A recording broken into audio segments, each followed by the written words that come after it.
એ negative એક્ટિવિટીને આપણે કોઈ પણ સંજોગોમાં ચલાવી નહીં લઈએ.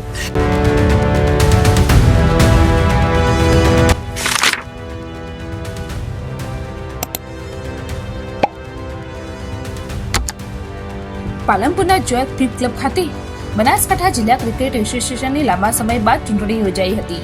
આ પ્રસંગે ગુજરાતના ક્રિકેટ એસોસિએશનના સેક્રેટરી અનિલ પટેલ અને સભ્ય રાજલ દેસાઈ ખાસ ઉપસ્થિત રહ્યા હતા. ચૂંટણીમાં ડીસાના પૂર્વ ધારાસભ્ય શશિકાંત પંડ્યાની પ્રમુખપદે બિનહરીફ વરણી થઈ છે, તેમજ મંત્રી તરીકે દિલીપસિંહ અડિયલ અને ઉપપ્રમુખ તરીકે તરુણભાઈ જોશીની વરણી કરવામાં આવી છે. ઉલ્લેખનીય છે કે બનાસકાંઠા ડિસ્ટ્રિક્ટ ક્રિકેટ એસોસિએશનની ચૂંટણી છેલ્લા 14 વર્ષથી યોજાઈ ન હતી. નવનિયુક્ત પ્રમુખ શશિકાંત પંડ્યાએ જિલ્લામાં ક્રિકેટના વિકાસ માટે મહત્વપૂર્ણ જાહેરાત કરી છે. તેમણે 14 વર્ષથી સ્થગિત થયેલી વિવિધ કેટેગરીની ડિસ્ટ્રિક્ટ ટુર્નામેન્ટનું આયોજન કરવાની ખાતરી આપી છે. આ પગલાંથી જિલ્લાના યુવા ક્રિકેટરોને નવી તકો મળશે.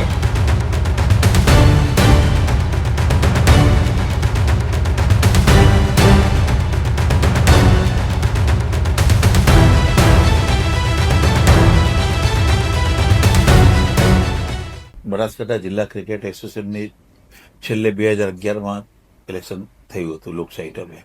ત્યાર પછી ઘણા વર્ષો બાદ આપણી ચૂંટણી પ્રક્રિયા થઈ છે અને એમાં સર્વાનુમતે 96 વોટર્સ હતા બનાસકાંઠા જિલ્લા ક્રિકેટ એસોસિએશનમાં. આમાં સર્વાનુમતે બિનહરીફ તરીકે મારી નિયુક્તિ તમામ લોકોએ કરી છે. એ બદલ હું એક તો સૌ મતદારોનો દિલથી ખૂબ ખૂબ આભાર માનું છું. અને આજના દિવસે મારો એટલો સંદેશો છે કે બનાસકાંઠા જિલ્લા ક્રિકેટ એસોસિએશનનો જે કોઈ કહેવાય ને ખૂબ ખરાબ સ્થિતિ હતી.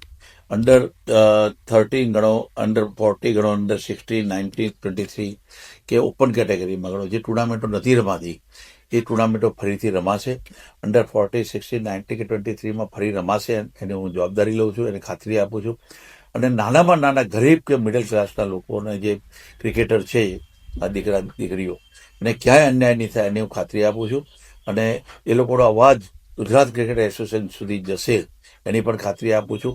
એનું કારણ હું ગુજરાત ક્રિકેટ એસોસિએશનની હું વાત કરું છું મિત્રો, કે આજે ગુજરાત ક્રિકેટ એસોસિએશનના પ્રતિનિધિ તરીકે શ્રી અનિલભાઈ પટેલ અને રાજનભાઈ દેસાઈ જે ખેડા, બંને પ્રતિનિધિઓની હાજરીમાં સર્વાનુમતે ચૂંટણી પ્રક્રિયા તે કરવામાં આવી છે.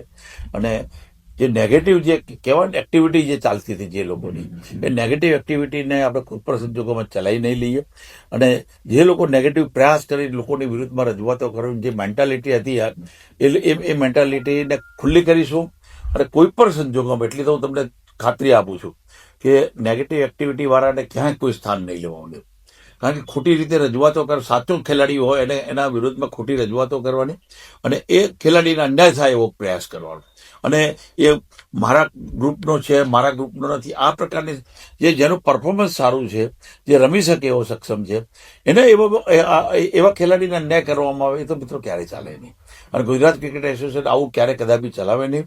એનું કારણ આપ સૌ જાણો છો.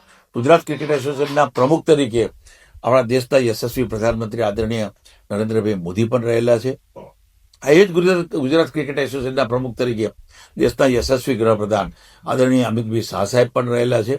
આપણા અત્યારે આઈસીસીઆઈના ચેરમેન જે કહેવાય, આપણા આઈસીસીના ચેરમેન જે આદરણીય જયભાઈ શાહ, તેઓ પણ ગુજરાત ક્રિકેટ એસોસિએશનના પ્રમુખ તરીકે રહેલા છે. બીસીસીઆઈના પણ પ્રમુખ તરીકે તેઓ રહેલા છે. આવા સારા સમજુ અને કહેવાય ને કે લોકોને ઠેઠ સુધી ન્યાય અપાઈ શકે એવા લોકો જ્યારે આ ગુજરાત ક્રિકેટ એસોસિએશનની જવાબદારી સુકાન સંભાળેલું હોય તો એ ગુજરાત ક્રિકેટ એસોસિએશનના અંતર્ગત બનાસકાંઠા જિલ્લા ક્રિકેટ એસોસિએશન આવતું હોય તો બનાસકાંઠાના ક્રિકેટરને ક્યારેય અન્યાય ન થાય એ લોકો પણ એમની જવાબદારીથી ચિંતા કરતા હોય છે. અને મારે પણ ચિંતા કરવી પડે જ્યારે આવા લોકો, સજ્જન લોકોને, મજબૂત લોકો બેઠા હોય લોકોને ન્યાય આપવા માટે. તો મિત્રો હવે પછી ક્યારેય કોઈને અન્યાય નહીં થાય. બનાસકાંઠા સામાજિક આર્થિક રીતે ખૂબ પછાત જિલ્લો છે, છેવાડાનો જિલ્લો છે અને ખૂબ જ કહેવાય ભૌગોલિક દ્રષ્ટિએ પણ ખૂબ મોટો જિલ્લો છે. અને અહીંથી ઘણા બધા સારા સારા ક્રિકેટરો ઊભા થઈ શકે એવું છે, પરંતુ એમને પૂરતો સ્ટેન્ડ મળતું ન હતું, માટે એ લોકોને અન્યાય થતો હતો.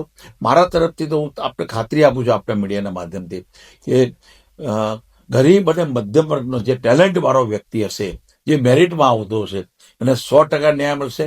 ક્યાંય અન્યાય નહીં થાય. આજના દિવસે મારો એ જ સંદેશો છે કે ક્યાંય હું અન્યાય નહીં થવા દઉં. અને જે ક્રિકેટને લાયક ક્રિકેટ રમતો હોય વ્યક્તિ, એવા જ લોકોને સારામાં સારું સ્થાન મળે અને દેશનું નામ રોશન કરે એવા ક્રિકેટરોને સ્થાન મળશે. એ જ આજના દિવસે મારો સંદેશો છે. અસ્તુ ભારત માતા કી જય.